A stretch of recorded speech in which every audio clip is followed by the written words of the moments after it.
Ram Charan movie ఇలా ఉంటుందని అస్సలు అనుకోలేదు. అసలు ఏమైందంటే పెద్ద మూవీ June 4th రిలీజ్ అయింది కదా, సో ఆ రోజు వీడియో అనమాట ఇది. మేము ఆఫ్టర్నూన్ 2:30కి అలాగా టికెట్స్ అయితే బుక్ చేసుకున్నాము. ఇంటికాడ నుంచి 2:15 కల్లా స్టార్ట్ అయ్యాము. ఎగ్జాక్ట్లీ 2:30 కల్లా అక్కడికైతే చేరుకున్నాము.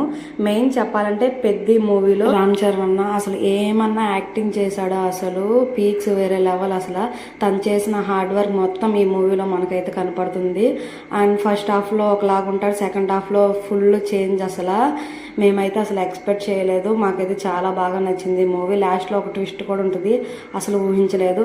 మేమైతే ఇది మచిలీపట్నంలో ఉన్న రేవతి కాంప్లెక్స్లో అయితే చూసాము. ఇంకా ఈవినింగ్ వచ్చేసి బందర్లో ఉన్న కెఫేకి అయితే వెళ్ళాము. అక్కడ మేము బాదం చాయ్ ఆర్డర్ పెట్టుకున్నాము. పిల్లల కోసం కర్రీ పఫ్ అయితే తీసుకున్నాను. ఇంకా ఈవినింగ్ పిల్లలతో అలా టైం స్పెండ్ చేసి కాసేపు ఆడుకుని ఇంటికైతే రిటర్న్ అయితే వెళ్ళిపోయాము. మీలో ఎవరైనా మూవీ చూడకపోతే వెళ్ళి చూసేయండి. చూసిన వాళ్ళు ఉంటే ఎలా ఉందో మూవీ కామెంట్ చేయండి. Thanks for watching. బాయ్.